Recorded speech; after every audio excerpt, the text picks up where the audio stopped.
नमस्कार। मैं कहती तो सुन चैनल पर नीरू की ओर से आप सबका स्वागत।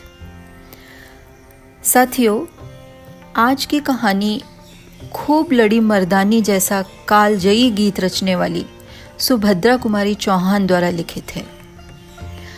सुभद्रा जी ने एक और जहां झांसी की रानी जैसे इतिहास प्रसिद्ध स्वतंत्रता सेनानियों को अपनी कलम का विषय बनाया है, वहीं दूसरी ओर वे यह भी जानती हैं कि इस स्वतंत्रता संग्राम में अनेक गुमनाम लोगों ने भी अपने प्राणों की आहुतियां दी हैं। आज की कहानी ऐसे ही गुमनाम सेनानियों को समर्पित है। तो आइए सुने सुभद्रा जी की यह मार्मिक कहानी, जिसका शीर्षक है अमराई। उस अमराई में सावन के लगते ही झूला पड़ जाता और विजयादशमी तक पड़ा रहता। शाम सुबह तो बालक बालिकाएं और रात में अधिकतर युवतियां उस झूले की शोभा बढ़ाती। यह उन दिनों की बात है जब सत्याग्रह आंदोलन अपने पूर्ण विकास पर था। सारे भारतवर्ष में समराग्नि धधक रही थी। दमन का चक्र अपने पूर्ण वेग से चल रहा था। अखबारों में लाठीचार्ज, गोलीकांड, गिरफ्तारी और सजा की धूम के अतिरिक्त और कुछ रहता ही न था। इस गांव में भी सरकार के दमन का चक्र चल चुका था।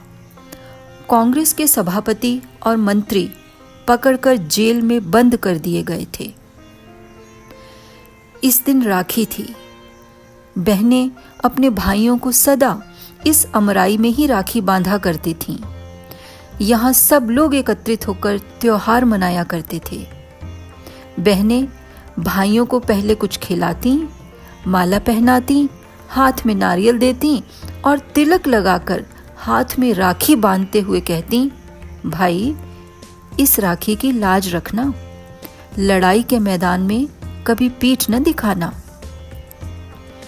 एक तरफ तो राखी का चित्ताकर्षक दृश्य था, दूसरी ओर छोटे छोटे बच्चे और बच्चियां झूले पर झूल रहे थे। इनके सुकुमार हृदयों में भी देश प्रेम के नन्हे नन्हे पौधे प्रस्फुटित हो रहे थे। बहादुरी के साथ देश के हित के लिए फांसी से लटक जाने में वे भी शायद गौरव समझते थे। पहले तो लड़कियां कजली गा रही थीं। एकाएक एक छोटा बालक गा उठा, झंडा ऊंचा रहे हमारा।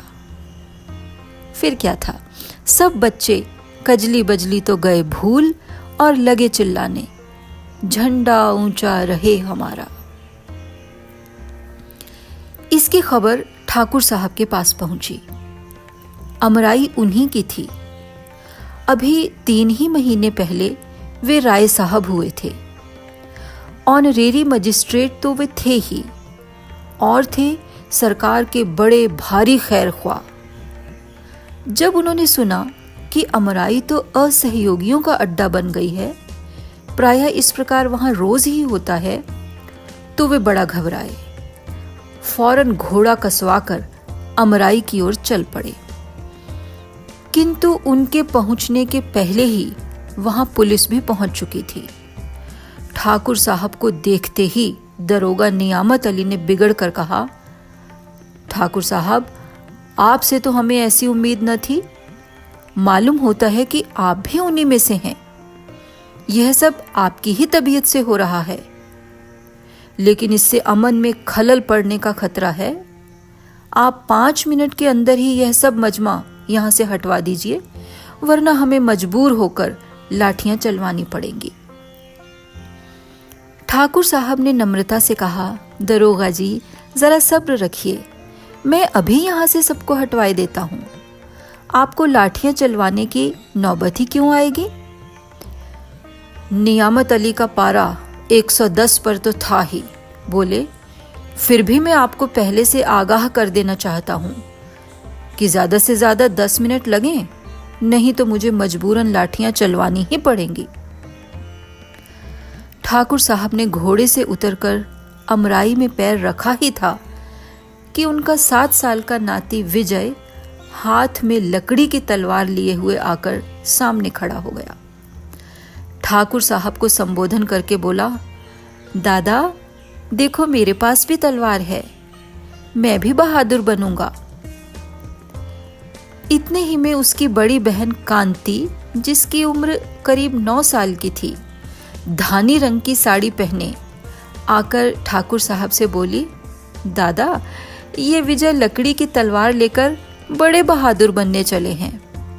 मैं तो दादा स्वराज का काम करूंगी और चरखा चला चला कर देश को आजाद कर दूंगी। फिर दादा बतलाओ, मैं बहादुर बनूंगी कि ये लकड़ी की तलवार वाले? विजय की तलवार का पहला वार कांति पर ही हुआ। उसने कांति की ओर गुस्से से देखते हुए कहा, देख लेना किसी दिन फांसी पर न लटक जाऊं तो कहना, लकड़ी की तलवार है तो क्या हुआ, मारा कि नहीं तुम्हें? बच्चों की इन बातों में ठाकुर साहब क्षण भर के लिए अपने आप को भूल से गए। उधर 10 मिनट से 11 होते ही दरोगा नियामत अली ने अपने जवानों को लाठियां चलाने का हुक्म दे ही तो दिया। देखते ही देखते अमराई में लाठियां बरसने लगीं। आज अमराई में ठाकुर साहब के भी घर की स्त्रियां और बच्चे थे और गांव के भी प्रायः सभी घरों की स्त्रियां, बच्चे और युवक त्योहार मनाने आए थे। उनकी थालियां राखी, नारियल, केसर, रोली, चंदन और फूल मालाओं से सजी हुई रखी थीं। किंतु कुछ ही देर बाद जिन थालियों में रोली और चंदन था, वे खून से भर गईं। जब पुलिस मजमे को तितर बितर करके चली गई तो देखा गया कि घायलों की संख्या करीब 30 की थी, जिनमें अधिकतर बच्चे, कुछ स्त्रियां और 8-7 युवक थे। विजय को सबसे ज्यादा चोट आई थी। चोट तो कांति को भी थी, किंतु विजय से कम। ठाकुर साहब का तो परिवार का परिवार ही घायल था। घायलों को उनके घरों में पहुंचाया गया और अमराई में पुलिस का पहरा बैठ गया। विजय की चोट गहरी थी, दशा बिगड़ती जा रही थी। जिस समय वह अपने जीवन की अंतिम घड़ियां गिन रहा था, उसी समय कोर्ट से ठाकुर साहब के लिए सम्मन आया। उन्हें कोर्ट में यह पूछने के लिए बुलाया गया था कि उनका आम का बगीचा असहयोगियों का अड्डा कैसे और किसके हुक्म से बनाया गया। ठाकुर साहब भी ऑनरेरी मजिस्ट्रेरी का इस्तीफा, राय साहिबी का त्यागपत्र जेब में लिए हुए कोर्ट पहुंचे। उनका बयान इस प्रकार था, मेरा बगीचा असहयोगियों का अड्डा कभी नहीं रहा है, क्योंकि मैं अभी तक सरकार का बड़ा भारी खैर ख्वाह रहा हूं। मुझे सरकार की नीति पर विश्वास था और अपने घर में बैठा मैं अखबारी दुनिया का विश्वास कम करता था। मुझे यकीन ही ना आता था कि न्याय की आड़ में सरकार निरीह बालक, स्त्रियों और पुरुषों पर कैसे लाठियां चलवा सकती है। परंतु आज तो सारा भेद मेरी आंखों के ही आगे विषैले अक्षरों में लिखा गया है। मेरा तो यह विश्वास हो गया है कि इस शासन विधान में जो प्रजा के हितकर नहीं है, अवश्य परिवर्तन होना चाहिए।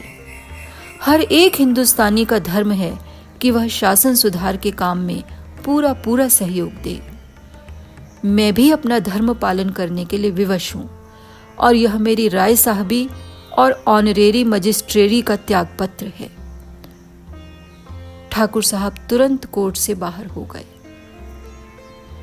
दूसरे ही दिन से उस अमराई में रोज ही कुछ आदमी राष्ट्रीय गीत गाते हुए गिरफ्तार होते और 60 साल के बूढ़े ठाकुर साहब को सरकार के इतने दिन की खैर ख्वाही के पुरस्कार स्वरूप 6 महीने की सख्त सजा और 500 रुपए का जुर्माना हुआ।